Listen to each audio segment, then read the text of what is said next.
రావణాసురుడి తరపున ఒక గూఢచారి ఆయన వచ్చాడు. ఆయన్ని పంపించినప్పుడు కొన్ని విచిత్రమైనటువంటి విషయాలు చెప్పాడు సుగ్రీవుడు. నాకు వాలికి సంధి ఉంది, మేమిద్దరం సోదరులుగా బ్రతుకుదాం అనుకున్నాం, అందుకని సుగ్రీవుడు కూడా నాకు సోదరుడే. రావణాసురుడికి వ్యతిరేకంగా నువ్వు రాముడితో కలిసి యుద్ధం చేస్తే నీకేం వస్తుంది? సీతమ్మ నేను అపహరించి తెస్తే నువ్వు యుద్ధం చేయడం ఎందుకు? వానరుల్ని చంపుకోవడం ఎందుకు? మీ అన్నయ్యలా నాతో కలిసి ఉండు, హాయిగా నువ్వు తిరిగి వెళ్ళిపో అని చెప్పని శుకుడిని పంపించాడు.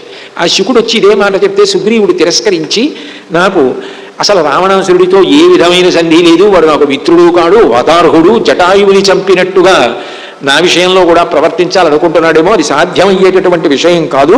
నేను రాముడికి ప్రియమైనటువంటి మిత్రుణ్ణి, రాముడి కోసం యుద్ధం చేస్తాను, రావణాసురుణ్ణి సంహరిస్తాను, అందులో నేను పాలు పంచుకుంటాను అని చెప్పి తిరిగి ఆ రావణాసురుడికి సందేశం చెప్పమని ఆ వచ్చినటువంటి శివుడితో చెప్తూ ఉంటే, ఈ చూసినటువంటి వానరులకు కోపం వచ్చి పైకి వెళ్ళి వాడిని పట్టుకుని వాడి రెక్కలన్నీ చిదిపేసి కిందకి తీసుకొచ్చి పారేసి తొక్కేస్తున్నారు.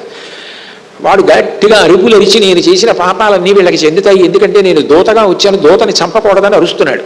సముద్రపుటున శరణాగతి చేసి పడుకుని ఉన్నాడు రాముడు. అది విని వెంటనే ఆ శకుడిని విడిచిపెట్టేయమన్నాడు. ఆ శకుడిని విడిచిపెట్టేశారు. ఆ తర్వాత ఆయన సముద్రపుటున అట్లా పడుకుని ఉన్నాడు.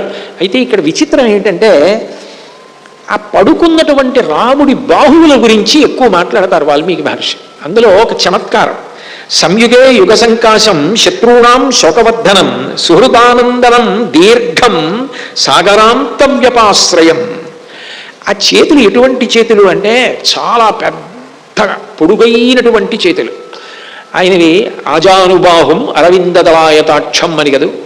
ఆ చేతులకి చందనము అగరు మొదలైనవి అలదబడి మెరిసిపోతూ భూషణములతో ఉంటాయి. అటువంటి ఆ భుజాన్ని తలగడగా చేసుకుని సీతమ్మ పడుకుంటుంది. కౌశల్యాదులు ఆ భుజాన్ని ముట్టుకుంటారు. సముద్ర పర్యంతం ఉన్నటువంటి భూమినంతటినీ కూడా రక్షించడానికి యోగ్యమైనటువంటి బాహువులు. ఆ బాహువుని తలగడగా పెట్టుకుని ఆయన సముద్రపుటొడ్డున పడుకుని ఉన్నాడు. అప్పుడు మీకు ఏం గుర్తొస్తుంది? మీరు ఒకవైపు నుంచి చూస్తే క్షీరసాగర శయన అని కీర్తన ఉంటుందే, పాల సముద్రంలో పడుకున్న నారాయణమూర్తియే రాముడు. అప్పుడు రాముడు సముద్రుణ్ణి శాసించాలా, సముద్రుణ్ణి శరణాగతి చేయాలా? ఆయన శక్తి తక్కువ, ఈ శరణాగతి చేయాలా?